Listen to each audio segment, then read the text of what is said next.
দেখ, তুই যে ঘরের সন্তান, একবার মুখ খুললে একটা কেন 1000টা মেয়ে তোর কাছে চলে আসবে। তাহলে তুই কেন এমন করলি ওই মেয়েটার সাথে? তার থেকে বড় কথা, তোর সাথে তো ওই মেয়ের বিয়ে ঠিক করেই রেখেছে। অফিসার, আমি কতবার বলবো আমি কিছু করিনি? কিছু করিনি। আমাকে মেরে ফেললেও বলবো এই একই কথা। শোন, আমাদের জজের ছেলে বলে এখনো কিছু বলছি না বলে ভাবিস না যে আমরা চুপ করে বসে থাকবো। ঝটপট বলে ফেল, কেন করেছিস? তোর মতলব কী ছিল? এমন কথা শুনে রাসেলের প্রচণ্ড রাগ উঠে যায়। বললাম না আমি কিছু করিনি। কোনো মতলব তো দূর কি বাত। পুলিশ আর রাগটা ধরে রাখতে পারলো না, উড়াধুরা মার শুরু করে দেয়। এমনিতেই মার খেতে খেতে শরীরের কোনো অংশ বাকি নেই, তার উপরে আবার এখন চলতেছে আনলিমিটেড মার। এখনো সময় আছে, সব খুলে বল। মরে গেলেও বলবো আমি কিছু করিনি। তখন মায়ের গতি আরো বৃদ্ধি করে দেয়, যার জন্য রাসেলের শরীর বেয়ে বেয়ে রক্ত পড়তেছে। এক পর্যায়ে রাসেল অজ্ঞান হয়ে ফ্লোরে পড়ে যায়। তখন পুলিশ অফিসার আতিক মারা বন্ধ করে। এইভাবে দেখতে দেখতে দিনটি পেরিয়ে রাত শেষ হয়ে সকালে রাসেলকে আদালতে নেওয়ার জন্য গাড়িতে তোলা হয় ওইদিকে। রাসেলের আম্মু, আজকে এখনো আদালতে যাওয়ার জন্য রেডি হচ্ছ না কেন? কিছুই ভালো লাগছে না। আমার হাত দিয়ে আমার কলেজার টুকরাকে আমি কি করে শাস্তি দেব বলো? এইভাবে ভেঙে পড়লে হবে না, কারণ তুমি আইনের লোক। মনে রেখো, তুমি একজন বিচারক। তোমার থেকে এই সবাই ন্যায় বিচার পাওয়ার জন্য আসে। এই, তোরা সবাই ওকে দেখে রাখিস যেন পালিয়ে না যায়। Okay sir. তারপর ধীরে ধীরে গাড়ি চলতে থাকে আদালতের দিকে। রাসেলের চোখে আর অশ্রু নেই, যেন সব পানি শুকিয়ে গেছে। পাথর হয়ে গাড়ির সিটে বসে আছে, হাতে বেরি পায়ে বেরি। দেখতে দেখতে আদালতে উপস্থিত হয়ে যায়। একে একে সব মানুষ এসে বসে পড়ে। জজ এখনো আসেনি, তাই সবাই অপেক্ষা করতেছে। রাসেল নিচের দিকে তাকিয়ে দাঁড়িয়ে আছে, ফর্সা মুখটা মলিন হয়ে গেছে। দেখেছি শিখা, রাসেলের অবস্থা মেরে মেরে রক্ত বের করে দিয়েছে। ওর অবস্থা দেখে আমারই কান্না পাচ্ছে। তুই এত ইমোশনাল হয়ে পড়লে জজকে সব বলি দিবি। দেখ নীলা, এখানে কিন্তু সত্যি কিছুই বলা যাবে না। এমনভাবে বলতে হবে যাতে রাসেল সত্যি অপরাধী প্রমাণিত হয়। তোরা আল্লাহ আল্লাহ কর, আমাকে যেন কাঠগড়ায় না রাখে। তখনই কেউ বলে ওঠে, সবাই চুপ করেন, জজ সাহেবা উপস্থিত হচ্ছেন। চারিদিকে নীরবতা, কারো মুখে কোনো কথা নেই। জজ সাহেবা আসলেন, সবাই দাঁড়িয়ে সালাম দিলেন। আপনারা সবাই বসেন আর আজকের কাজ শুরু করেন। জজ সাহেবা একবার রাসেলের দিকে তাকিয়ে নিজের চোখের জলটা মুছে নেয় সবার চোখ ফাঁকি দিয়ে। বাদী পক্ষের উকিল মোহাম্মদ রফিক, আসামি পক্ষের উকিল মোহাম্মদ শফিক। ম্যাডাম, আমি মনে করি এই কেসটা নিয়ে খুব বেশি কথা বলতে হবে না, কারণ সবাই জানি কাঠগড়ায় দাঁড়ানো লম্পটটাই ধর্ষক। তবু আমি আসামির মুখে কিছু শুনতে চাই, যদি আপনি অনুমতি দেন তো। এখানে জজ বললাম না, কারণ সব জায়গায় তো আম্মু কথাটাই তুলে ধরেছি। Mister Rafiq, permission গ্র্যান্ডেড। ধন্যবাদ ম্যাডাম। এই ছেলে বল, ওই বাচ্চা মেয়ের সাথে এমন জঘন্য কাজ কেন করেছিস? রাসেল তখন আর চোখে ওর আম্মুর দিকে তাকিয়ে আবার চোখ নিচের দিকে দিয়ে বলে, আমি আগেও বলেছি কিছু করিনি, এখনো বলছি কিছু করিনি। আচ্ছা মানলাম তুই কিছুই করিস নাই, তাহলে সবাই ঘটনাস্থলে তোকে হাতে নাতে ধরলো কিভাবে? রাসেল কিছু বলছে না। একবার নীলা, শিখা, অনামিকা সহ আরও কিছু মানুষের দিকে তাকিয়ে সেই আগের মতো হয়ে বলল, জানি না। ম্যাডাম, আমার কিছু জানার নাই। মিস্টার শফিক যদি কিছু জিজ্ঞাসা করতে চাই তাহলে করতে পারে। মিস্টার শফিক, আপনার কি কোনো কথা জানার আছে? আপনি অনুমতি দিলে আমি ওই মেয়েগুলো একে কিছু জিজ্ঞেস করতে চাই। ওকে, করতে পারেন। ধন্যবাদ ম্যাডাম। আমি প্রথমেই শিখার কাছে কিছু জানতে চাই। মিস শিখা, কাঠগড়ায় হাজির হন। তখন শিখা সবার মুখের দিকে তাকিয়ে ধীরে ধীরে কাঠগড়ায় গিয়ে দাঁড়ায়, নিচের দিকে তাকিয়ে আছে আর বলল, যাহা বলিব সত্যি বলিব, সত্য ছাড়া মিথ্যা বলিব না। আচ্ছা মামনি, কাঠগড়ায় দাঁড়ায় না ছেলেকে তুমি চেনো? তখন শিখা একবার রাসেলের দিকে তাকিয়ে বলল, চিনি, আমার সাথেই পড়ে, একই ডিপার্টমেন্টে। তোমার সাথে এমনটা কেন করলো? ম্যাডাম, এটা কোন ধরনের প্রশ্ন? থামুন, তার কাজ করতে দিন। মামনি বলো। আমি ক্লাসরুমে ছিলাম, তখন ওই ছেলে এসে আমাকে পেছন থেকে জড়িয়ে ধরে, বাকি সব বলতে পারবো না। এইভাবে অনামিকা, স্যার আরও কিছু মানুষের বক্তব্য নেওয়া হয়। তাতে সবার একই কথা বলেছে, দোষী রাসেল। রাসেল একবার শিখার দিকে তাকিয়ে মনে মনে বলে, হায় রে, মানুষ প্রতিশোধ নেওয়ার জন্য এত জঘন্য অপবাদ কার উপরে দিতে পারে? আর কিছু বলতে হবে না, যা বুঝার তা বুঝে গেছি। ম্যাডাম, আমার আর কিছু জানাননি, আপনি এই কেসের রায় ঘোষণা করতে পারেন। রাসেলের আম্মু নার্ভাস হয়ে গেছে। আজ নিজের হাতে ছেলে শাস্তি লিখতে হবে, আর ওর আব্বুও বারবার চোখের জল মুছতেছে। শান্ত হন সবাই। সমস্ত সাক্ষী প্রমাণের ভিত্তিতে এটাই প্রমাণ হয় যে আসামি সুহান আফরিন রাসেল একজন দর্শক। আর যেহেতু রাসেল একজন ছাত্র, তাই নানা দিক বিবেচনা করে আমি এই সিদ্ধান্তে উপনীত হই, আসামি রাসেলকে 2 বছরের সশ্রম কারাদণ্ড প্রদান করা হলো। আর সাথে ম্যাডাম, আমার মেয়ের কি হবে? ওর জীবনটা তো নষ্ট হয়ে গেল। এই, আপনি কথা বলেন কেন? আমার রায় তো পুরোপুরি শেষ হয়নি না। এক্ষুনি রাসেলের সাথে শিখার বিয়ে হবে, তারপর রাসেলকে জেলে নিয়ে যাওয়ার নির্দেশ দেওয়া হলো। রাসেলের আম্মুর চোখে পানি, তবুও বাইরে থেকে বোঝা যাচ্ছে যেন কিছুই হয়নি, বিয়ের কাজ সম্পূর্ণ হয়ে গেল। শিখা মামুনি, আজ থেকে তুমি আমার বাড়ির বউ। আমি চাই না তুমি তোমার বাড়িতে থাকো। মামুনি, চলো আমাদের সাথে। আমরা মনে করব আমাদের কোনো ছেলে নেই, শুধু একটা মেয়ে আছে, সেইটা তুমি। রাসেল তখন দৌড়ে ওর আম্মুর পায়ে পড়ে যায়। আম্মু, এমনটা বলো না। তুই আমার ছেলে না, আমাদের ছেলে মারা গেছে। সবাই চলেন, আর অফিসার ওকে নিয়ে যান, আর এমন শাস্তি দিবেন যাতে যতদিন বেঁচে থাকে কোনো মেয়ের দিকে খারাপ নজরে তাকানোর সাহস না করে। অনেকটাই রেগে, আর সেটা শুনে রাসেল যে কথাটা বলে ওঠে, জজ সাহেবা, আজকে আইনের কালো কাপড়ে আপনার চোখ বাঁধা পড়ে আছে, কিন্তু একদিন এই সত্যটা জানতে পারবেন, যেদিন আপনার চোখ থেকে কালো কাপড়টা সরে যাবে। কিন্তু আফসোস, সেদিন হয়তো আমাকে আর পাবেন না। আর এই যে ম্যাডাম, আমার নামে মিথ্যে অপবাদ দিয়ে যে কষ্টটা আমাকে দিলেন, এর 4 গুণ কষ্ট আমি আপনাকে ফেরত দিব। কথাটা শুনেও শিখা কিছু বলল না। কি বা বলবে, সব তো তারই কাজ। আর রাসেল তো ভুল বলেনি, ইট মারলে পাথর তো খেতেই হবে। রাসেল ওর বাবা মাকে উদ্দেশ্য করে বলে, সাহেব আর জজ ম্যাডাম, আমি তো আপনাদের না জানি একটা এতিমখানার সব খরচ বহন করতাম। এখন তো আমি জেলে যাচ্ছি, জানি না কোনোদিন এই দুনিয়ার আলো আমার চোখে পড়বে কিনা, নাকি ধুকে ধুকে এই অন্ধকার জেলের এক কোণায় মরে পড়ে থাকবো। কেউ খোঁজও নিবে না যে পর্যন্ত আমার এই শরীরে পচন ধরে গন্ধ বের না হবে। দয়া করে আপনারও এতিমখানার খরচ বহন করিন, এটা আমার অনুরোধ। ছেলে হয়ে না, একজন কয়েদি হয়ে। আর পারলে ক্ষমা করে দিন। অফিসার, চলেন। চোখ মুছতে মুছতে বের হয়ে গেল রাসেল পুলিশের সাথে। তখন আর কোনো কথা বলার শক্তি নেই, আর সবার চোখে পানি, কেউ যেন ভালো নেই।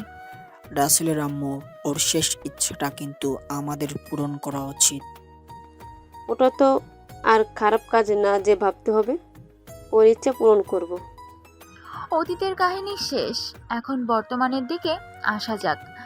স্যার, এই ছিল আমার কালো অতীতের ধর্ষণ উপাধি পেয়ে জেলে আসার কথা। কেউ কথা বলতে পারতেছে না, সবার চোখে পানি, যেন গল্পটা শুনে সবাই পাথর হয়ে গেছে। তখন জেলার সাহেব বলে ওঠে, একটা মেয়ের প্রতিশোধের জন্য এমনটা কি করে করতে পারে? আমার তো ইচ্ছা করছে ওকে গুলি করে মেরে দিতে। স্যার, আসলে মানুষ এতটা খারাপ কি করে হয়? তার ভাগ্য যার সাথে না থাকে তার সাথে এমনটাই ঘটে। আচ্ছা রাসেল, রাত অনেক হয়েছে, তুমি খেয়ে ঘুমিয়ে পড়ো। আমরা আসি, সকালে দেখা হবে। ঠিক আছে স্যার, আসসালামু আলাইকুম আর শুভরাত্রি। ওয়ালাইকুম আসসালাম, শুভরাত্রি। বলেই সবাই চলে যায়। রাসেল একা একা আবারও আনমনা হয়ে পড়ে। আজকে একটু হলেও ওর ভালো লাগতেছে। এটা ভেবে যে একটু হলেও তার কষ্টটা কারো সাথে শেয়ার করেছে। এইদিকের কথা তো অনেক শুনলেন, রাসেলের অতীতের কাহিনীও শুনলেন। এখন চলেন একটু রাসেলের পরিবারের কাছ থেকে ঘুরে আসি। আম্মু ঔষধটা আগে খেয়ে নাও, না হলে আমি কিন্তু কান্না করে দেব। আসলে রাসেলের আম্মু প্রায় অসুস্থ হয়ে যায়, তাই জোর করে শিখা ওষুধ খাওয়ায়। আর শিখার এমন আচরণ রাসেলের আম্মুর অনেক ভালো লাগে। দে মা, আগে খেয়ে নেই, না হলে তুই সত্যি সত্যি কান্না করবি, তোর কোনো ভরসা নেই। আম্মু কথাটা হাসতে হাসতে বলে। শিখা ওষুধটা খাইয়ে দেয়। তখনই রুমে ঢোকে রাসেলের বাবা। কি নিয়ে মা আমি এত খুশি? বাবা তুমি কখন আসলে? আর আমাদের জানালেও না যে তুমি আজকে আসবে। তোমার সাথে কথা নেই, যাও। শিখা মুখ অন্যদিকে ঘুরিয়ে অভিমানী হয়ে বলল। এখন শিখা তাদের সাথে একদম মিশে গেছে, কেউ বলবে না এদের কোনো কষ্ট আছে। আরে মামুনি, রাগ করিস না, আমি তো তোদের সারপ্রাইজ দেওয়ার জন্যই না বলে এসেছি। তোমরা বাবা মেয়ে বুঝোগা, আমি খাবার রেডি করতে গেলাম। না, তুমি কোনো কাজ করবে না, তোমার ছেলের বউ আছে কি জন্য? ছেলে কথাটা শুনেই সবার মুখটা ছোট হয়ে যায়। আর রাসেলের আব্বু আম্মু সেখান থেকে চলে যায়। চোখের জল টলমল করতেছে। দেখ, কেন যে ছেলে কথাটা বলতে গেলাম, এখন হাসি খুশি মুডটাই নষ্ট করে দিলাম। এসব ভাবতে ভাবতে নিচে চলে আসে। আর সবাই অনেক কষ্টে খাবার খাইয়ে রুমে চলে আসে। রুমে এসে রাসেলের ছবি বুকে নিয়ে দুটি চোখের জল ফেলছে আর বলছে, আজ আমার একটি ভুলের জন্য তুমি তোমার বাবা মার থেকে দূরে, নিরপরাধ হয়েও শাস্তি পেতে হচ্ছে, কষ্ট পেতে হচ্ছে দিনের পর দিন। এসব ভাবতে ভাবতেই ছবির উপরে কখন ঘুমিয়ে গেছে সেই দিকে তার কোনো খেয়ালই নেই। শুধু আজকে না, প্রায় রাত এভাবেই কেটে যায় শিখার। সকালে উঠে নামাজ পড়ে সবার জন্য নাস্তা বানাচ্ছে। বলে রাখা ভালো, এখন শিখা সব কাজ করে, রাসেলের আম্মুকে কিছুই করতে দেয় না। বলতে গেলে শিখা এখন আদর্শ বউ। শিখা কাজের মেয়ে রহিমাকে বলে, আপনি এই দিকটা দেখতে থাকেন, আর আমি কফি বানিয়ে বাবা মায়ের রুমে দিয়ে আসি। আচ্ছা ভাবি, যান আপনি, কোনো চিন্তা করিয়েন না, আমি এদিকে সব দেখে শুনেই করুম। শিখা তারপর কফির মগ দুটি ট্রেকারে করে ধীরে ধীরে সিঁড়ি বেয়ে রাসেলের বাবা মায়ের রুমে যায়। আম্মু আব্বু, এই নাও তোমাদের সকলের কফি, আর ঝটপট খেয়ে ফ্রেশ হয়ে নিচে আসো, আমি নাস্তা রেডি করতেছি, দেরি করলে কিন্তু খবর আছে বলে দিলাম। তাদের পাল্টা উত্তর না দিয়ে শিখা আবার নিচে চলে আসে। এসে সব খাবার টেবিলে সাজাতে শুরু করে। পাগলি একটা, আমাদের সেবা যত্ন ছাড়া কিছুই বুঝে না। আমরা ভাগ্যের জোরে এমন একটা লক্ষ্মী বৌমা পেয়েছি। তোমার মনে আছে আজকে রাসেলের 1 বছর পূর্ণ হলো জেলে থাকার? অনেক ভালো করেই মনে আছে। ওর কথা মনে করে কষ্ট না পেয়ে চলো নিচে যাই, না হলে আমাদের রাক্ষসী মেয়ে শিখা আবার এসে খেয়ে ফেলবে। চলো। তারপর দুজন নিচে গিয়ে দেখে সব কিছু রেডি, তাই চেয়ার টেনে বসে খাওয়া শুরু করে। সাথে শিখাকে খাইয়ে দিচ্ছে রাসেলের আম্মু। আচ্ছা আম্মু, আমাকে সারা জীবন এইভাবে খাইয়ে দিবে? কখনো ভুল বুঝবে না তো? খাইয়ে দিব, আর ভুল বুঝবো কেন? হ্যাঁ, ভুল বুঝবো কেন বল? না, তেমন যদি কখনো জানতে পারো আমি তোমাদের সাথে অন্যায় করেছি। শিখা আরও কিছু বলতে যাবে, তখনই দরজার কাছ থেকে রাসেলের বোন জুই বলে ওঠে। জুইকে দেখে মনে হচ্ছে জান্নাতের পরী এসেছে। হাতে মোজা, পায়ে মোজা, কালো বোরকা, এক কথায় পুরাই পর্দানশীল, শুধু চোখটাই দেখা যাচ্ছে। আসসালামু আলাইকুম আম্মু, আব্বু, কেমন আছো তোমরা সবাই? সবাই অবাক জুইকে দেখে, কেননা কেউ ভাবতে পারছে না জুই এসেছে। ওয়ালাইকুম আসসালাম মামুনি, তুমি এলে অথচ আমাদের জানালে না কেন? হ্যাঁ, আমাদের জানালে না কেন? আমি তোমাদের সারপ্রাইজ দিতে চেয়েছি, তাই কিছু বলিনি। এভাবে বাইরে দাঁড়িয়ে রাখবে?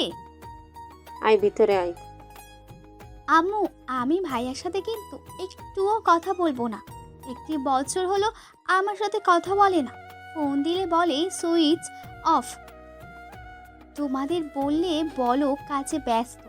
আমার থেকে কি ভাইয়ার কাজটাই বড়? রাসেলের কথা শুনে সকলে মুখটা শুকিয়ে যায়। এতদিন নানান বাহানা দিয়েছে, কিন্তু এখন কি বলবে? তোমাদের সকলের মুখ বাংলার 5-এর মতো হলো কেন? বলো, ভাইয়া কোথায়? মামুনি, তুমি অনেক দূর থেকে এসেছো, আগে রেস্ট নাও, তারপর না হয় সব কিছু শুনবে। তুমি অনেক ক্লান্ত। হ্যাঁ, তুমি আগে ফ্রেশ হয়ে খাবার খেয়ে রেস্ট নাও। ভাবি, তুমি তো বলো ভাইয়া কোথায়? ওর সাথে আমার বোঝাপড়া আছে।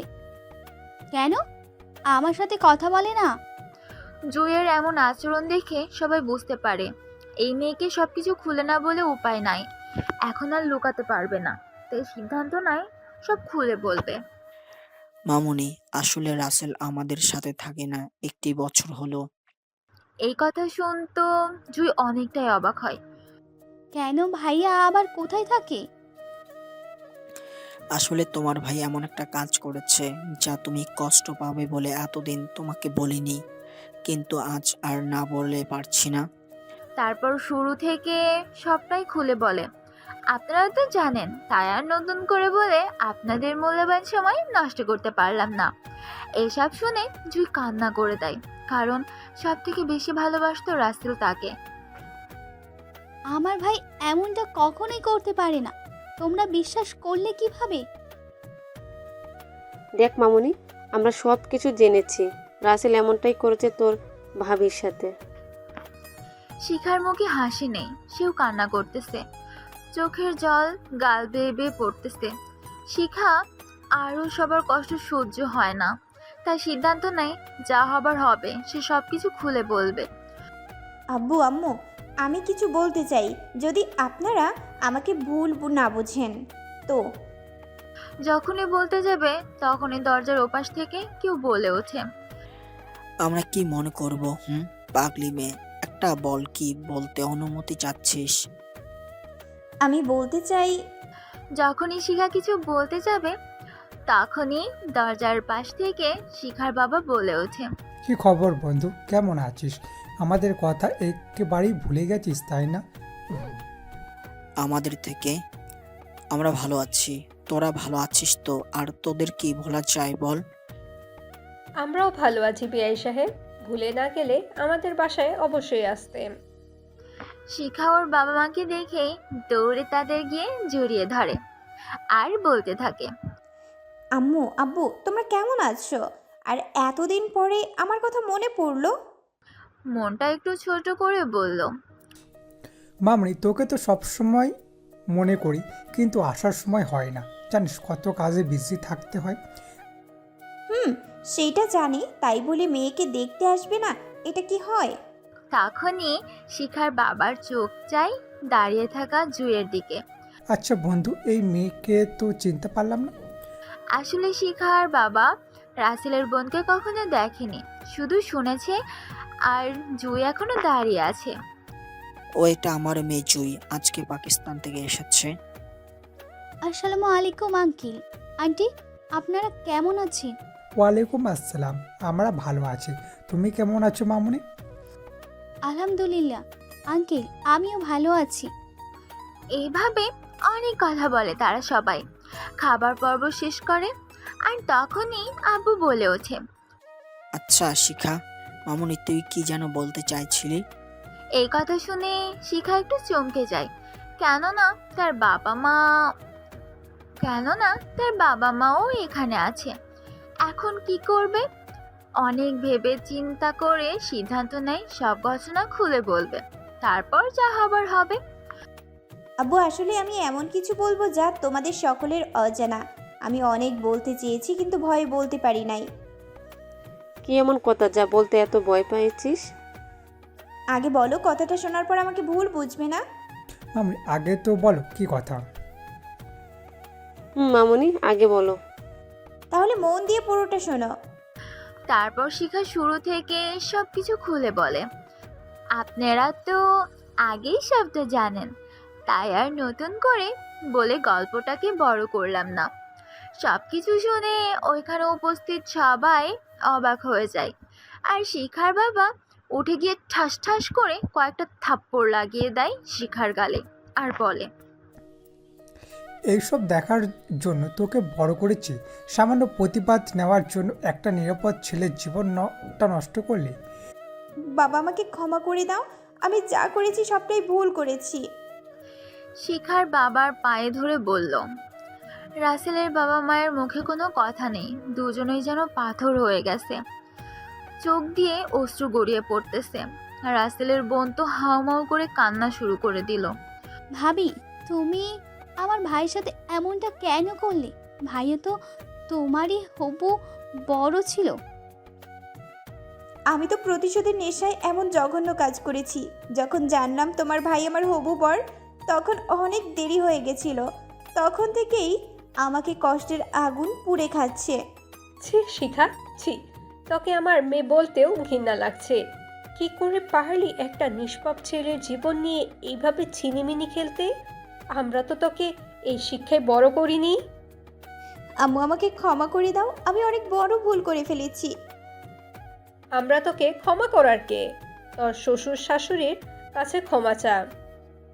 তখনই শিখা দৌড়ে গিয়ে রাসেলের আম্মু আব্বুর পা জড়িয়ে ধরে কান্না করে বলে, তোমরা আমাকে ক্ষমা করে দাও প্লিজ, আমি অনেক বড় ভুল করেছি।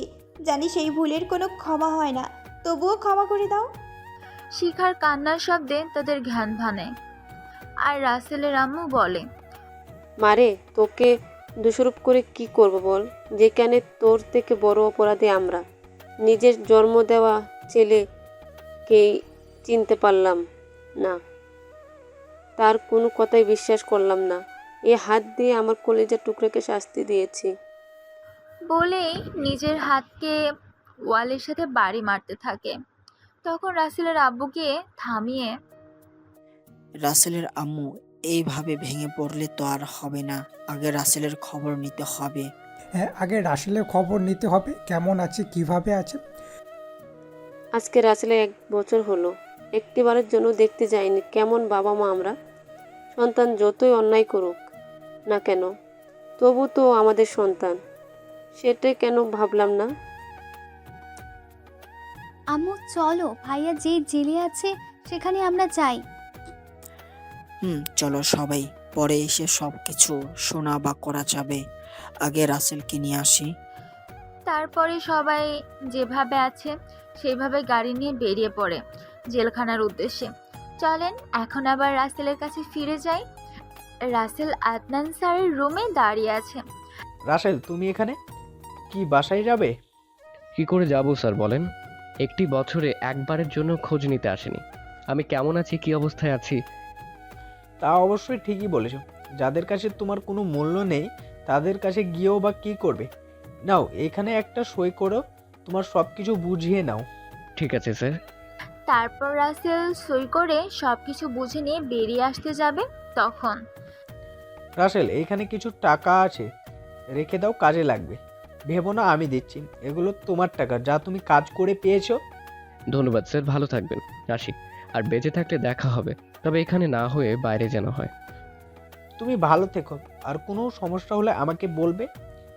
এই বান্দার জন্য তোমার সব সময় হাজির থাকবে। আজকে কঠোর হৃদয়ের মানুষটার চোখেও একটা কয়েদির জন্য পানি, আর তার বাবা মা বোঝেনি তাকে। আফসোস, এই সমাজ ব্যবস্থা বড়ই নিষ্ঠুর।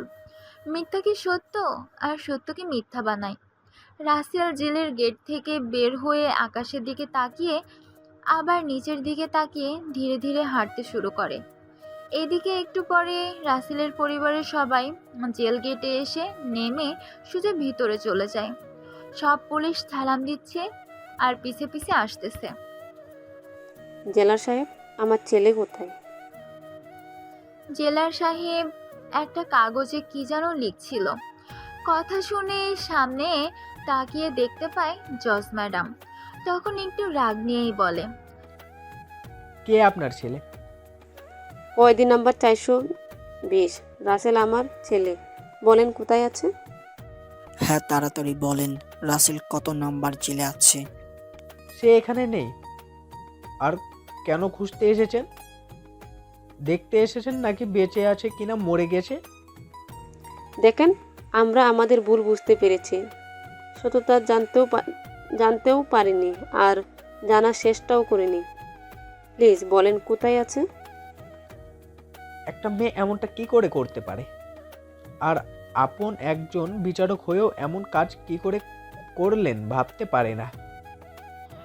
আমরা ভুল বুঝতে পেরেছি, দয়া করে বলেন না প্লিজ, কোথায় আছে আমার ছেলে? স্যার বলেন না আমার স্বামী কোথায় আছে। স্বামী কথা শুনে আদনান সাহেবের রাগ উঠে যায়। ও, তুমি তাহলে সেই মেয়ে যার জন্য আজ রাসেল নিরপরাধ হয়েও শাস্তি ভোগ করছে? কি করে পারলে এমনটা করতে? তার তো কোনো দোষ ছিল না। আর স্বামী বলেছে কোন অধিকারে? তুমি তো মেয়ে জাতের কলঙ্ক। স্যার আমি অনেক অনুতপ্ত, আমি অনেক বড় ভুল করেছি যার কোনো ক্ষমা নেই। প্লিজ বলেন না কোথায়। দেখুন, সত্যি এখানে রাসেল নেই। এখানে নেই মানে? ও তো এই জেলেই থাকার কথা 2 বছরের জন্য। ছিল, কিন্তু সরকার ওর আচরণে মুগ্ধ হয়ে 1 বছর আগে ওর শাস্তি মাফ করে দিয়েছে। একটু আগেই চলে গিয়েছে। কি? কোথায় গেছে আমার ছেলে তাহলে? কোথায় গেছে সেটা তো জানি না, তবে কি জেলা সাহেব? মনে হয় বাসায় যাবে। আপনারা তাড়াতাড়ি চলে যান। তারপরে সবাই তাড়াতাড়ি করে জেল থেকে বেরিয়ে বাড়ির দিকে রওনা দেয়। এদিকে রাসেল বাড়ির সামনে এসে নামে। আজকে তাকে দেখে কেউ চিনতে পারবে না। দাড়িগুলো বড় হয়ে গেছে, চুলগুলো অনেক বড়, এক কথায় পাগল মনে হচ্ছে। ধীরে ধীরে গেটের দিকে যায়।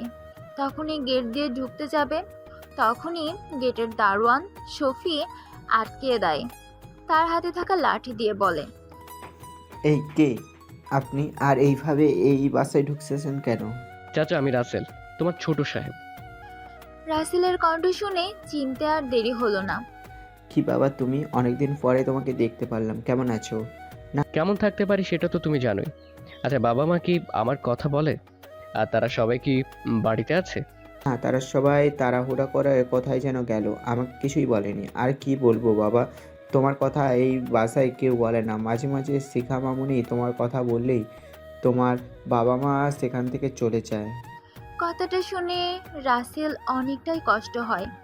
এতগুলি দিন পরেও তারা আমার কথা ভাবলো না, আমাকে দোষী মনে করেই গেল মনে মনে। আচ্ছা চাচা, ওই মেয়ে এই বাড়িতে কেন আছে? তা তো জানি না, তবে শিখা ম্যাডাম খুব ভালো, আপনার বাবা মাকে অনেক ভালোবাসে আর বাড়ির সকলকে। হো, আমাকে তাদের কাছে দোষী বানিয়ে নিজে ভালো সাজছে। আমি কখনোই ক্ষমা করব না মিস শিখা চৌধুরী। আমাকে যেই কষ্টটা দিয়েছিস তার থেকে 1000 গুণ কষ্ট তোকে ফেরত দেব, রেডি থাক। তখন রাসেল কিছু বলছে না বলে সাফি বলে ওঠে, কি কথা বলছো না কেন? বলেন। আচ্ছা, আমাকে তাহলে এই বাড়ির কেউ দেখতে পারে না, তাই না? সেটা ঠিক জানি না, তুমি রুমে গিয়ে ফ্রেশ হও। কোথাও না চাচা, আমি একটা ধর্ষক, আমার জায়গা এই বাড়িতে নেই। ভালো থেকো। আর চাচা, এই খামটা আম্মুর হাতে দিও। একটা চিঠি লিখেছিলাম আসার সময়। কোথাও যাও বাবা? জানি না চাচা, আল্লাহর এই পৃথিবীতে কোথাও না কোথাও আমার জায়গা ঠিকই হবে। বলেই রাসেল চোখ মুছতে মুছতে সেখান থেকে চলে যায়। তার আর থাকার ইচ্ছে হচ্ছে না। আল্লাহ, সব কষ্টটুকু কি আমার জন্য লিখে রেখেছ? কোনো দোষ না করেও আজ আমি সবার কাছে দোষী। মাঝে মাঝে মনে হয় এই পৃথিবীর সকল মায়া ছেড়ে আল্লাহ তোমার কাছে চলে আসি। এসব কথা ভাবতে স্যার ধীরে ধীরে হেঁটে চলছে স্টেশনের দিকে। থাকবে না আর এই শহরে। এদিকে রাসেলের পরিবারের সবাই বাড়িতে আসে। সবার মুখটা মলিন। বাসায়ও রাসেলকে দেখতে পেল না। আব্বু, তার মানে ভাইয়াকে আমি কোনোদিনও পাবো না? মামুনি, অবশ্যই তোমার ভাই তোমার কাছে ফিরে আসবে, দেখো। তখনই পিছন থেকে শফি হাঁপাতে হাঁপাতে বলে, স্যার, ছোট সাহেব এসেছিল একটু আগে। কি? রাসেল কোথায়? খুশি হয়ে হ্যাঁ বলো, রাসেল কোথায়? এসেছিল, কথা বলে আবার কোথায় যেন চলে গেল। আপনাদের কথা জিজ্ঞেস করলো। কি বলছে? কিছু বলেনি, শুধু বলেছিল আপনাদের বাসায় আছেন নাকি, কিন্তু আপনারা তো নেই। আর ম্যাডাম আপনাদের জন্য এই খামটা দিয়ে গেছে। তারপর রাসেলের আম্মু তাড়াতাড়ি করে খামটা হাতে নিয়ে কাপা কাপা হাতে খুলে পড়তে নিয়ে চেয়ারে বসে পড়ে। তখন রাসেলের আব্বু ধরে ফেলে। এই, তোমার কি হলো? জুই, পানি দাও। দিচ্ছি আব্বু। জুই গ্লাসে পানি নিয়ে ওর আম্মুকে খাইয়ে দেয়। চিঠিটা হাতে নিয়ে পড়ে কান্না করে ওর বাবার হাতে দেয়। কি আছে দেখি। তারপর চিঠিটা পড়তে শুরু করে।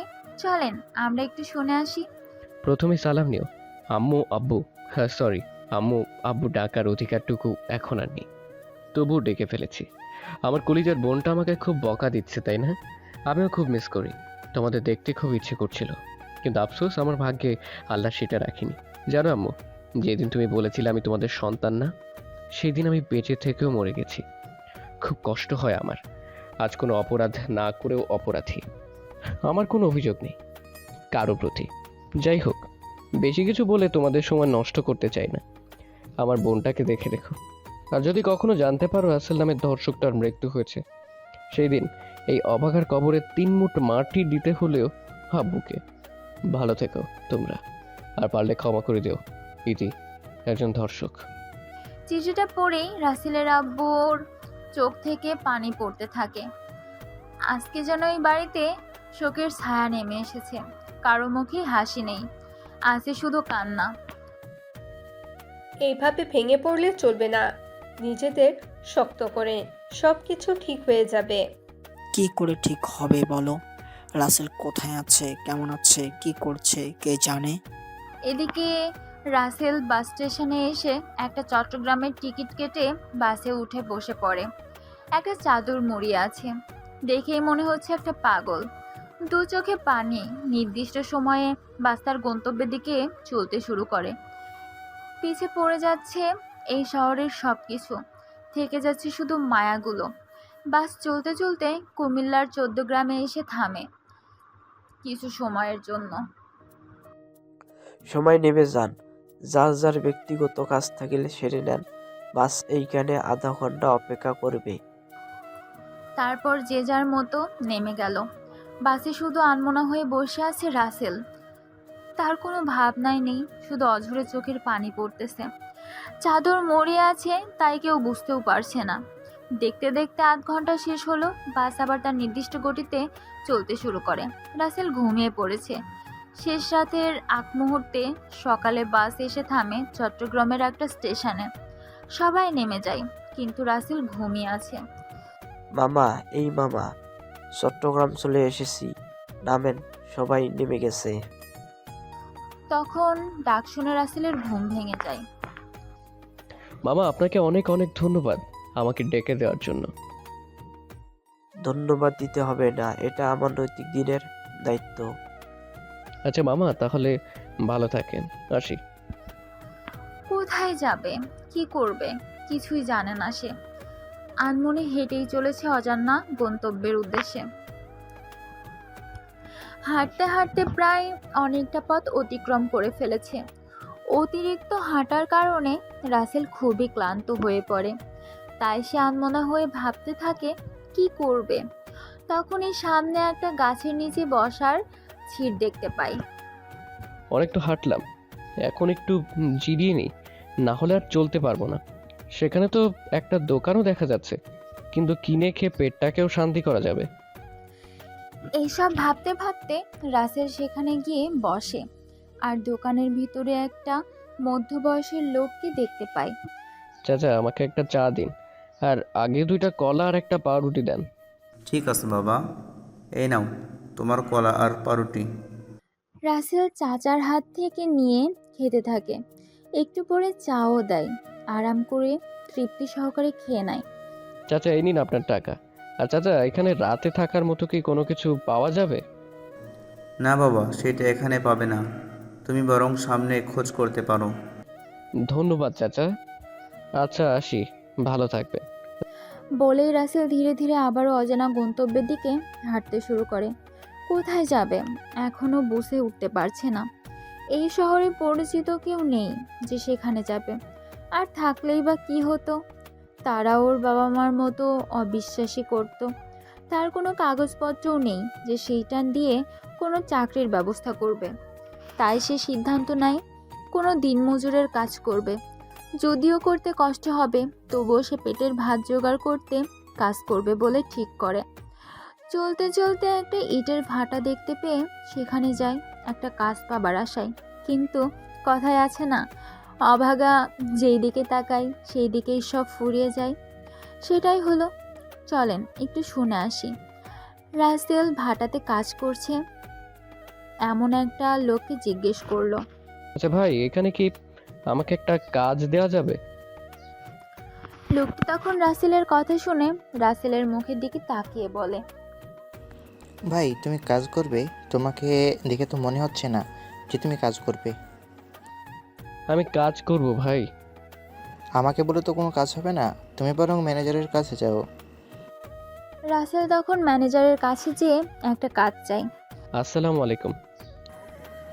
ওয়ালাইকুম আসসালাম। কে তুমি, আর এখানে কি চাও শুনি?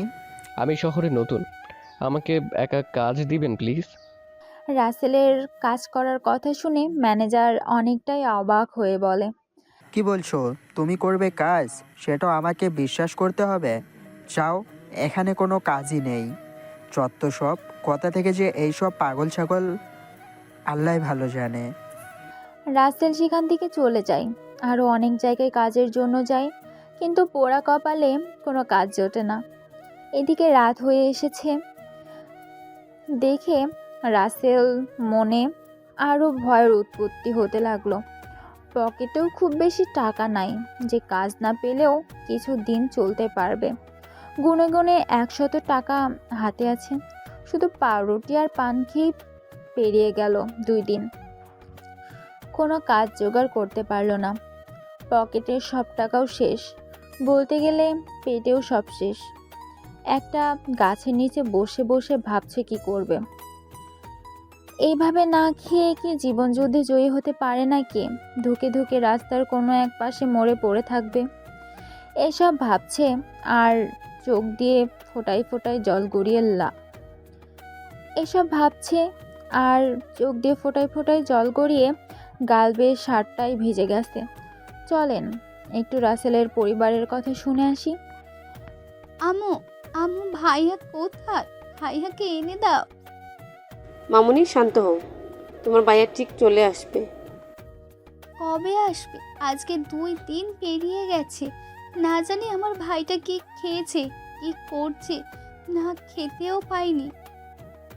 মারে, যে হারিয়ে যায় তাকে হয়তো চেষ্টা করে খুঁজে বের করা যায়, কিন্তু যে নিজ থেকে হারিয়ে যায়, কারো সামনে না আসে, তাকে শত চেষ্টা করেও খুঁজে পাওয়া সম্ভব হয় না।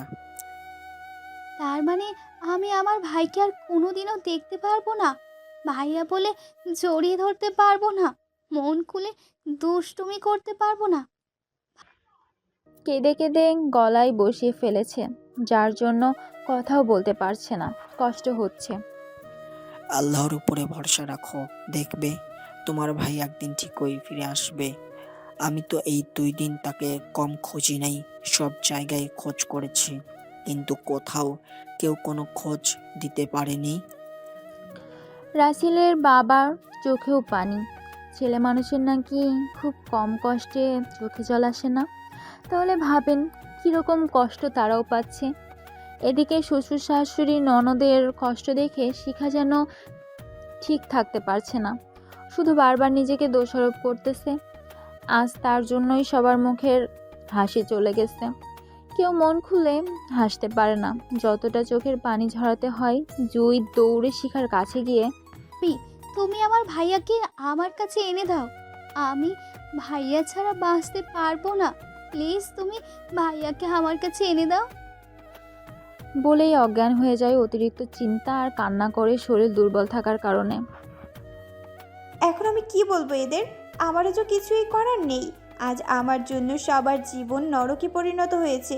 হে আল্লাহ, তুমি এই কষ্ট থেকে সবাইকে মুক্তি দাও, না হলে আমাকে তোমার কাছে নিয়ে নাও। আমি আর সবার কষ্ট দেখে সহ্য করতে পারছি না। জুই, এই জুই, কি হলো? ওঠো। দেখতে পাই জুই ফ্লোরে পড়ে আছে, কোনো নড়াচড়া নেই। দেখে উপরের কথাগুলো বলে, জুই কি হলো তোমার? ওঠো, কথা বলো।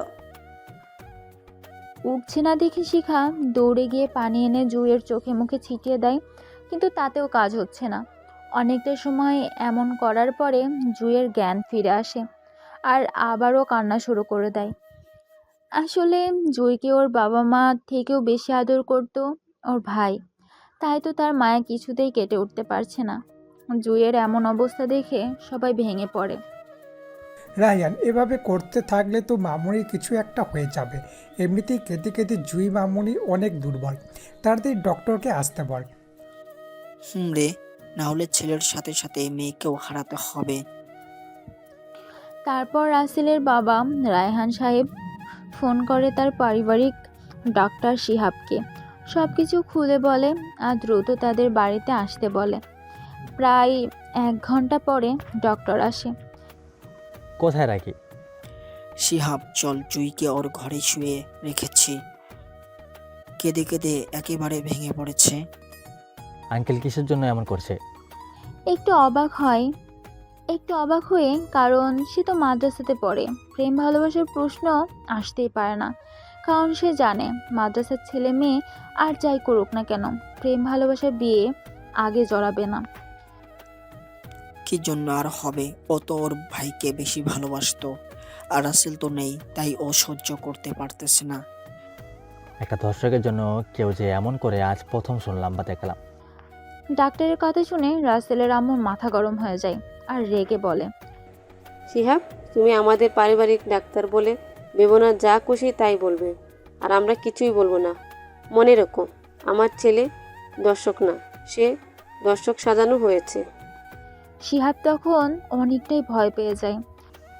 নিজেরা তাদের ছেলেকে ধর্ষক বলল, তাতে দোষ হলো না, আর আমি বলাতে দোষ। আজব দুনিয়ার আজব কাণ্ড। আর ধর্ষককে ধর্ষক বলবো না তো কি সাধু বলবো? আচ্ছা চলেন তাড়াতাড়ি রোগীর কাছে। এভাবে কাঁদিস না মা, দেখবি সব কিছু ঠিক হয়ে যাবে। তা মা, তুই কেমন আছিস? তারপর জুয়ের রুমে যায় সবাই। ডাক্তার একটা স্যালাইন দিয়ে রাখে আর কিছু মেডিসিন লিখে দিয়ে এই ওষুধগুলো এনে খাওয়ালেই ঠিক হয়ে যাবে বলে শিহাব তাড়াতাড়ি চলে যায়। কারণ এমনিতেই মুড সবার গরম, না জানি আবার কি করে। অনেক তো এই দিকের কাহিনী শুনলাম, এবার চলেন আমার নায়কের কাছে চলে যাই। রাসেল এখনও ঠিক সেইভাবেই বসে আছে। আবছা আবছা আলো, চারিদিকে রাস্তার বাতি। কাছের মানুষ ছাড়া সামনের কিছুই দেখা যায় না। এমনিতেই শীত, বাইরে তেমন লোকজনের দেখাও মেলে না। 2-1 পথের পথিক ছাড়া। কি আর করা, পানির ট্যাঙ্ক থেকে একটু পানি খেয়ে সাথে থাকা চাদরটা মুড়ে দিয়ে গুটিসুটি হয়ে শুয়ে পড়ে। অমনি কোথা থেকে চিল্লাচিল্লির শব্দ আসে রাসেলের কানে, যার জন্য রাসেল ঘুমাতে পারে না। এমনিতেই পেটের ক্ষুধা তাকে ঘুমাতে দিচ্ছে না, তার উপরে এইভাবে চিল্লাচিল্লি, সে তো ভয়ঙ্কর। আর তাই রাসেল উঠে একটু করে সামনে এগোতে সামনের দিকে দেখতে থাকে এই চিল্লাচিল্লির শব্দ কোথা থেকে আসে। একটু পরে পেয়েও যায়, দেখে সামনের এক বাড়ি থেকে চিল্লাচিল্লির শব্দ আসতেছে। শুধু কারেন্টটাই স্পষ্ট শোনা যাচ্ছে, বাকি সব রাসেলের মাথার উপর দিয়ে যাচ্ছে। কারেন্ট বলে কেন চিল্লাচিল্লি করছে? কে আটকে যায়নি তো আবার? না যাই একটু দেখে আসি। রাসেল তখন ধীরে ধীরে ঘটনাস্থলে এসে হাজির হয়। এসে দাঁড়িয়ে থাকা একটা লোককে জিজ্ঞাসা করে, আচ্ছা ভাই, এভাবে কারেন্ট বলে চিল্লাচিল্লি করছে কেন? লোকটা তখন রাসেলের দিকে তাকায় আর বলে, আসলে হয়েছে কি ভাই, না থাক, আপনি এইসব বুঝবেন না, শুধু আপনাকে বলে আমার সময় নষ্ট হবে। আরে ভাই, আপনি একটু আপনার মূল্যবান সময় নষ্ট করে বলেন, আমি ঠিকই বুঝতে পারবো। দেখেন। আচ্ছা, এত করে যখন বলছেন তখন না আমার মনটা নরম হয়ে গেল, বলেই ফেলি তাহলে। শুনেন আমার কথা মন দিয়ে। আমরা এই বাড়িতে কারেন্টের কাজ করেছিলাম, কিন্তু একটা কাজে এসে আটকে গেছি, কিছুতেই কাজটা করতে পারছি না। বলতে ফল্টটা ধরতেই পারছি না কোথায় হয়েছে। এটা কোনো ব্যাপার হলো নাকি? লাইনে ফল্ট হয়েছে সেটা চেক দিলেই তো বের হয়ে যায়। রাসেলের কথা শুনে লোকটি হো হো করে হেসে ওঠে।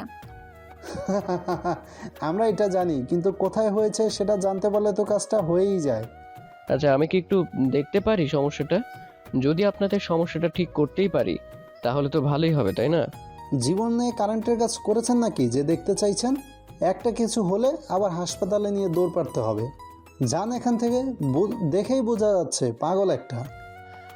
আসলেই রাসেলকে দেখে পাগল মনে হয়, তার কারণ জেল থেকে বেরিয়ে এখনো চুল দাড়ি কাটায়নি। ভাই, আমাকে নিয়ে চিন্তা করতে হবে না, আমি ঠিকই পারবো। তখন লোকটি অনেক রেগে যায় আর বলে, দেখ জানতো এখান থেকে, এমনিতেই খাটাস বিরাট জ্বালায় টিকতে পারতাছি না, আবার আইছে এই পাগলটা জ্বালাতে। ওই লোকটার চিল্লাচিল্লি শব্দে ভেতর থেকে মিস্টার নীল বের হয়ে আসে। নীল হচ্ছে ওই লোকটির বস। এই রাতুল, এমন করে চিল্লাস কেন? ঘরে কি বউ মরে গেছে নাকি? হে এমনিতে এক জ্বালায় আছি। ওর তার মানে লোকটির নাম রাতুল। স্যার আসলে হয়েছে কি, তারপর উপরে সব কথা খুলে বললাম। কি বলিস? হেই করবে কারেন্টের কাজ? তাও আবার আমরা এত দক্ষ হয়ে পারছি না, 3 দিন ধরে চেষ্টা করে যাচ্ছি, আর সেই কাজ করবে? এটা একটু বেশি হয়ে গেল না? স্যার আমি সেটা বোঝাইতে এত সময় চিল্লাচ্ছিলাম। দেখেন, আমি কাজ পারবো, আপনারা তো পারছেন না। আমাকে একটু সুযোগ দিয়ে দেখেন, তারপর না হয় সব বলেন। তারপরে নীল কি যেন ভেবে রাসেলকে কাজটা করার অনুমতি দেয়। আচ্ছা, তুই যখন এত করে বলতেছিস তখন একটা সুযোগ তোকে দিয়ে দিলাম, যা। ধন্যবাদ। আচ্ছা চলেন, আমাকে ডিবি বোর্ড দেখান। তারপর রাসেলকে ডিবি বোর্ডের কাছে নিয়ে যায় আর কি সমস্যা সেটা খুলে বলে। যেই সমস্যা রাসেল ধরতে 1 মিনিটও লাগবে না, আর এরা 3 দিন ধরে এটা ঠিক করতে পারছে না। রাসেল হাসতেছে।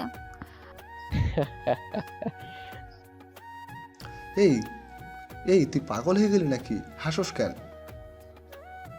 এই সামান্য সমস্যাটা ধরতে পারেন নাই, এটা ভেবেই হাসি পাচ্ছে। দেখছেন স্যার, আমরা 3 দিন ধরে এই কাজ করতে পারিনি, আর এই শালায় বলে নাকি সামান্য সমস্যা। এটা সামান্য সমস্যা না তো কি বলেন? তোর কাছে সামান্য সমস্যা মনে হলো? ঠিক কর দেখি কেমন করতে পারিস। রাসেল তখন সমস্যাটা ঠিক করে দেয়। সকলেই অবাক, এই পাগল কি করে পারলো এটা। আচ্ছা, তুই এটা কি করে ধরতে পারলি? তোকে দেখে তো পাগলি মনে হচ্ছে। তেমন কিছু না, ওই বাসায় কোনো কিছু নষ্ট হলে ঠিক করতাম, তাই একটু জানা ছিল, সেই ধারণা দিয়েই করলাম। তুই কি আমাদের পাগল ভেবেছিস নাকি? এই কাজ কোন ইঞ্জিনিয়ার বা ইলেকট্রিশিয়ান না হলে এটা বোঝা অসম্ভব। দেখেন ভাই, কিছু কিছু সময় আমাদের জানা জিনিসটাও ভুল হয়। একটা কাজ 5 মিনিটেই করতে পারবো, কিন্তু না বুঝে 5 ঘন্টাতেও শেষ করতে পারি না। এটাও তেমনই একটা বিষয়। তুই যত যাই বলিস না কেন, আমি বিশ্বাস করব না যে কেউ এই বিষয়ে দক্ষ না হলে এই কাজ করতে পারবে। এখন বল তুই কে? রাসেল ভেবে দেখে না, এখন না বলে উপায় নেই, এরা ছাড়ার পাত্র না। আমি ইলেকট্রিক্যালে ডিপ্লোমা ইঞ্জিনিয়ার বিএসসিতে ভর্তি হয়েছিলাম। প্রথম বর্ষে ভাগ্য খারাপ, তাই পড়া হয়নি। ওইখানে থাকা সবার উদ্দেশ্যে বলে, দেখেছিস তোরা, আমার আন্দাজ ভুল না। আচ্ছা, তুই কি আমাদের সাথে কাজ করবি? রাসেল তো অনেক খুশি কাজ করতে বলার কারণে, কারণ রাসেল একটা কাজ তো খুঁজতেছিল। আমি আপনাদের সাথে কাজ করব। ঠিক আছে, আজ থেকে তুই আমার বন্ধু, আমাকে তুই করে বলবি। আর সবচেয়ে বড় কথা, তুই এখানে আমার সম্মান রক্ষা করেছিস। তারপর ওইখানে সকল হিসাব করে টাকা নিয়ে সবাই বেরিয়ে আসে। হঠাৎ লক্ষ্য করে নীল রাসেল কেমন যেন দুর্বল, হাঁটতে পারতেছে না। রাসেল, তুই কি কোনো বিষয়ে চিন্তা করতেছিস? তোকে অনেকটাই দুর্বল লাগতেছে। আসলে বন্ধু, আমি 2 দিন হলো পানি ছাড়া কিছুই খাই না, কাছে টাকা পয়সা নেই। মনটা খারাপ করে রাসেলের কথা শুনে নীল সহ সবাই অনেকটাই অবাক হয়ে যায়, কেননা আজকের দিনে কেউ না খেয়ে থাকে। কি বলিস এইসব? তুই না খেয়ে আসিস? আগে বলবি না? বলার সাহস হয়নি। আচ্ছা, আমাকে কিছু খেতে দে না, নাহলে দেখবি আমার প্রাণ পাখিটা আমার দেখো নামক খাঁচা থেকে বেরিয়ে যাবে। তারপর নীল রাসেল সহ সবাইকে একটা রেস্টুরেন্টে নিয়ে খাবার খাওয়ায়। এখন রাসেলের অনেক ভালো লাগতেছে, অন্তত পেটকে শান্তি তো দিতে পেরেছে। রাসেল, তোর তো থাকার জায়গা নেই, চল আমাদের সাথে থাকবি। আমার বাড়িতে কেউ থাকে না, ছোট একটা বোন, ও ঢাকাতে থাকে। আচ্ছা চল। তারপর রাসেল নীলের সাথে নীলের বাড়িতে চলে আসে। এত বড় বাড়ি, তাও তুই একা থাকিস? বন্ধু, আমার ছোট বোনটা 1 বছর 2 বছর পর পর এসে আমাকে দেখে যায়। ও আচ্ছা। তারপর নীল রাসেলকে বাসার সব কিছু বুঝিয়ে দেয়। আর রাসেল তুই যা, ফ্রেশ হয়ে নে, তুই অনেক ক্লান্ত, তোর ঘুমানো দরকার। আমি যাচ্ছি, আর তুইও ফ্রেশ হয়ে নে। তারপরে দুজনে ফ্রেশ হয়ে এসে শুয়ে পড়ে। রাসেল শুয়ে শুয়ে ভাবতে থাকে কত আনন্দময় ছিল তার জীবন, আর একটা কালবৈশাখী ঝড় সব তছনছ হয়ে গেল। কতই না দুষ্টুমি, রাগ, অভিমান করতো তার আদরের বোন জুইয়ের সাথে। আর আজ তার কতদিন হলো আদরের বোনটার মুখটাও দেখতে পারে না। নিজের অজান্তেই চোখ দিয়ে অশ্রু গড়িয়ে পড়ে আর অতীতের সাগরে ডুব দেয়। একদিন জুই বসে বসে খাতায় ছবি আঁকতেছিল, আর তখন রাসেল এসে সেটা নষ্ট করে দেয়। ভাইয়া, তুই আমার এটা নষ্ট করলি কেন? যা পেতনি, আমি নষ্ট করেছি নাকি? নষ্ট তো তোর হাত দিয়েই হলো, আমার দোষ কি? যা, তোর সাথে কোনো কথা নেই, যা এখান থেকে। বলেই জুই মুখ ফুলিয়ে চোখের পানি ফেলতে থাকে। আসলে জুই অনেক শখ করে ওর ভাইয়ের ছবি এঁকেছিল, কিন্তু সেটা নষ্ট করার জন্য অনেক কষ্ট পায় আর কান্না করে, যেটা রাসেল সহ্য করতে পারে না। এই ছুটকি, তুই কান্না করতেছিস কেন? আমি সরি, এই দেখ আমি কানে ধরছি। কিন্তু জুই কোনো কথা বলতেছে না। এই কথা বল, এই দেখ আমি কান ধরে বিলাইয়ের মতো করছি। তখন জুই ভাবে তার ভাই অনেক কষ্ট পাচ্ছে। আমার এইভাবে রাগ কমবে না, অন্য কিছু করলে রাগ আর কান্না কমতে পারে। কি করলে তোর রাগ কমবে শুনি? বেশি কিছু না, শুধু আইসক্রিম ফুচকা আনলেই হবে। আচ্ছা ঠিক আছে, আমি আনবনি, এবার তো রাগ কমা। তখনই নীল শুনতে পায় রাসেল একা একাই কথা বলছে। এই রাসেল, তুই একা একা কথা বলিস কেন? কি হয়েছে তোর? কে কে? ও নীল ডাকছিস কেন? আমি ঘুমিয়েছিলাম। আরে তুই একা একা কথা বলছিলি, চুপ করে ঘুমা। তারপর রাসেল একটু পানি খেয়ে আবার ঘুমিয়ে পড়ে। সকালে দুই বন্ধু একসাথে মসজিদ থেকে নামাজ পড়ে বাসায় আসে। আচ্ছা তুই রেস্ট নে, আমি নাস্তা বানাই, আবার সাইডে যেতে হবে। আচ্ছা ঠিক আছে, কিন্তু আমিও তোর সাথে রান্না করব, তুই একা কেন কষ্ট করবি? শোনেন। আচ্ছা চল। তারপর দুজনই একসাথে রান্না করে খেয়ে নেয়। দেন কাজ করার জন্য সাইডে চলে যায়। নীল আর রাসেল কাজ করতে থাকে। নীল অবাক রাসেলের কাজ করার ধরন দেখে, এত সুন্দরভাবে কাজ করে আর সবাইকে বুঝিয়ে দেয়। সবাই একটুতেই বুঝে যায় আর আগের থেকে বেশি কাজ করে। আমাদের সবার রেজেক কিন্তু এই কাজ দিয়েই জোটে, তাই আমাদের উচিত শত নিষ্ঠার সাথে বেশি কাজ করে এই কোম্পানিকে বড় করা। রাসেল ঠিক বলেছে, এইভাবে আমরা কিন্তু কখনো ভেবে দেখিনি। এইভাবেই চলে যায় 2 মাস। এখন রাসেল আর নীলের পার্টনারশিপে কোম্পানি খুলেছে এবং এই কোম্পানির মান অনেক ভালো, সবাই কাজ দেয়। রাসেল, আমি একটা কথা বলতে চাই।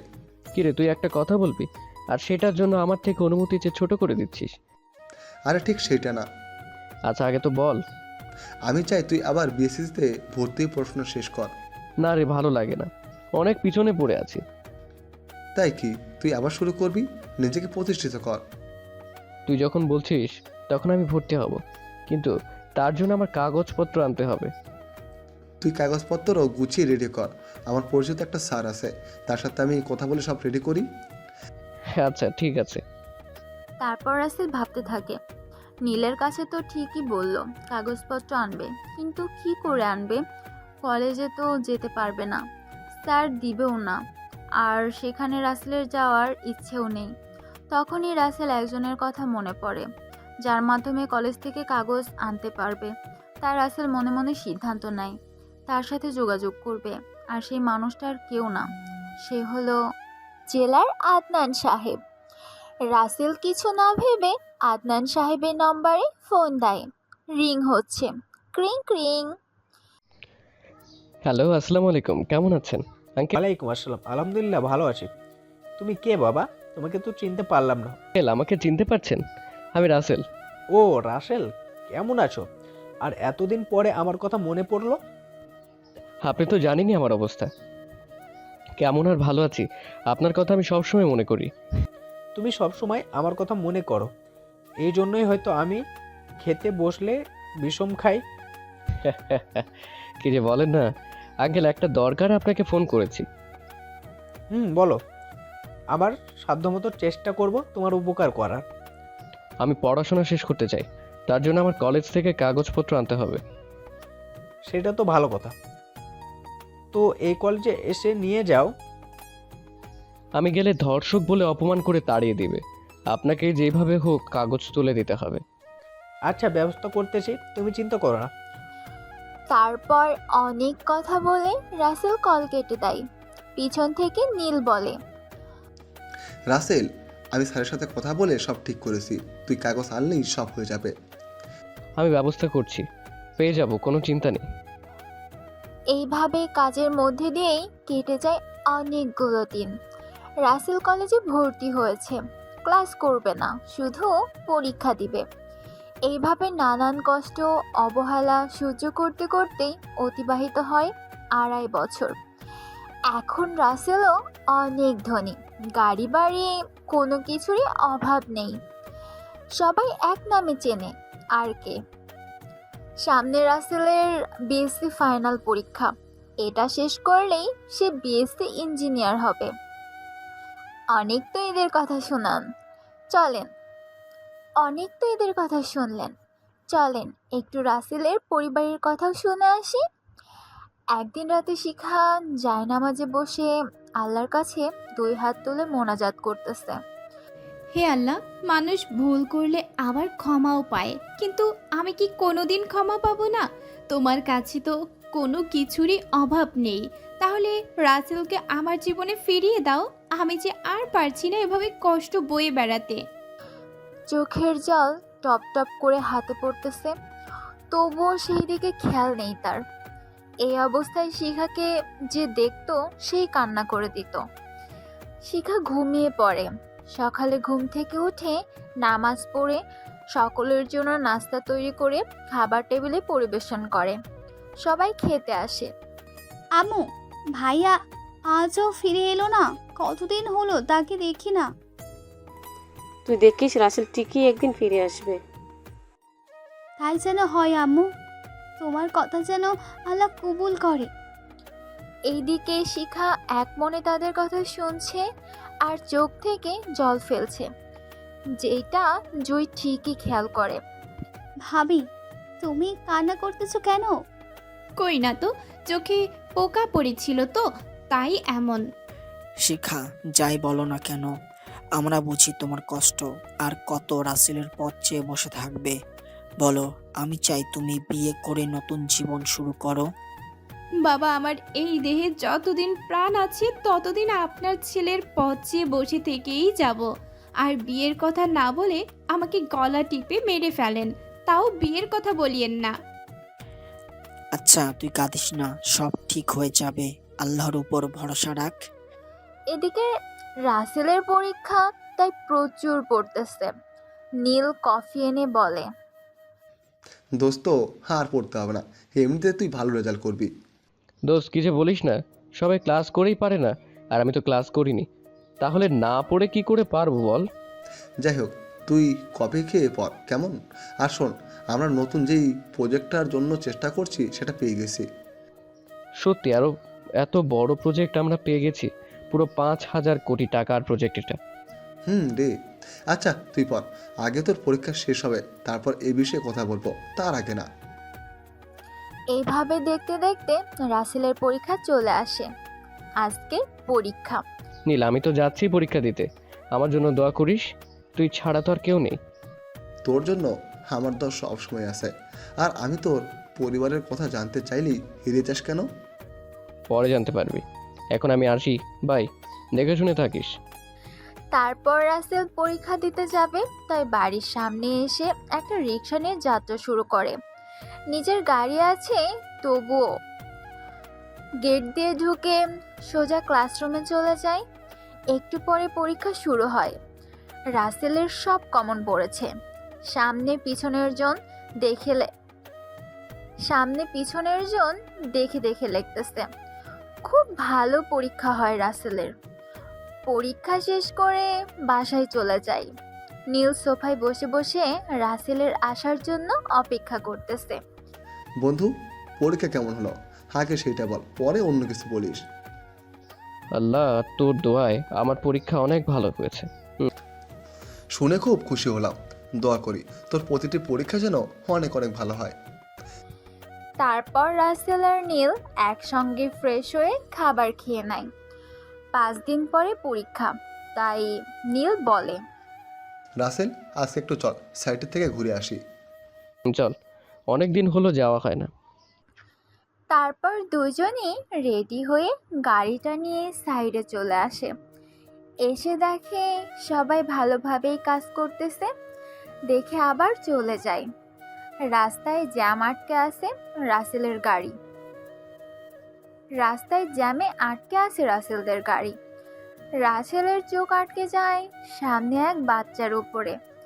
তার বয়স আনুমানিক 8 বা 9 বছর হবে। ছেলেটি ভিক্ষা করতেছে।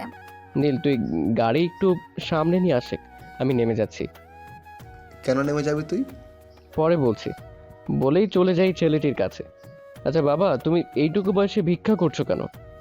তখন ছেলেটি রাসেলের দিকে তাকায় আর বলে, ভাইয়া, আমার বাবা একটা অ্যাক্সিডেন্টে পঙ্গু হয়ে ঘরে পড়ে যায়, আর মা খুব অসুস্থ। আজ 2 দিন হলো কিছুই খেতে পারি না, বাবা মাও কিছু খায়নি, তাই আমি ভিক্ষা করতে এসেছি, কিন্তু কেউ কিছু দেয় নাই। ছেলেটির চোখের জল রাসেলের কষ্ট হয়। ছেলেটির কথা শুনে এইটুকু বয়সে বাবা মার কষ্ট বুঝতে পারে, আর আমরা বড় হয়েও বুঝতে পারি না। চলো আমার সাথে। কোথায় যাব?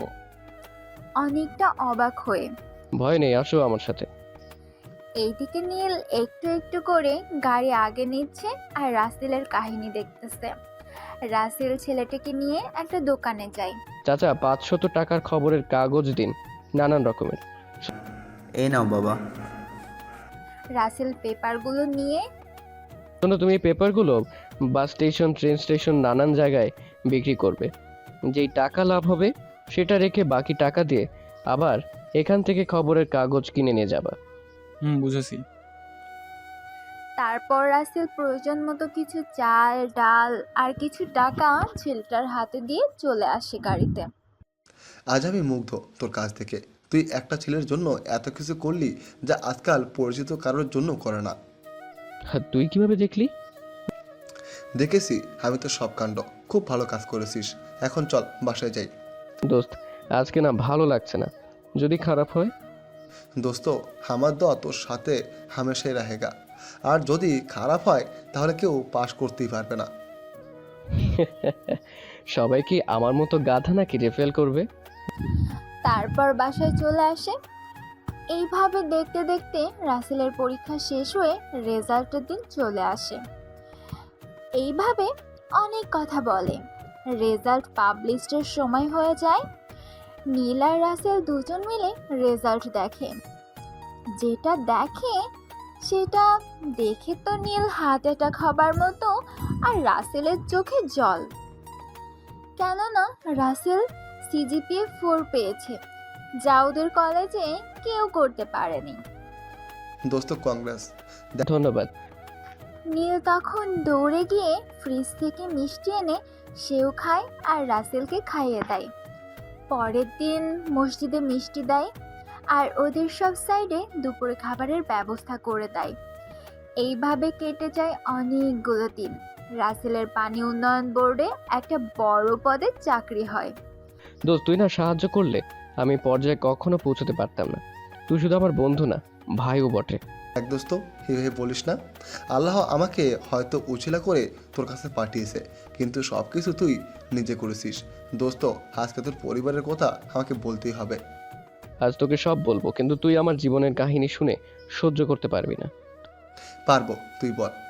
তাহলে শোন, আমি একজন ধর্ষণ মামলার শাস্তি পাওয়া আসামি। 2 বছরের জেল হয়েছিল আমার। কি বলছিস এইসব? খুলে বল। তারপর রাসেল সবকিছু খুলে বলে। সবকিছু শুনে নীল কান্না করে দেয়। একটা মানুষের জীবনে এত কষ্ট থাকার পরেও হাসতে পারে, যেটা রাসেলকে না দেখলে বুঝতে পারতো না। মানুষ এতটা খারাপ কি করে হয়? দোস্ত, আমি মনে করি শিকার তো দোষ আছে, কিন্তু সবচেয়ে বেশি দোষী অনামিকা। নীলা তো বাধ্য হয়ে করেছে, আর সাক্ষীও দেয়নি, তাই নীলার দোষ নেই। অনামিকা আর শিখাকে ছাড়বি না। তারপর নীলের কথা শুনে রাসেল যা বলে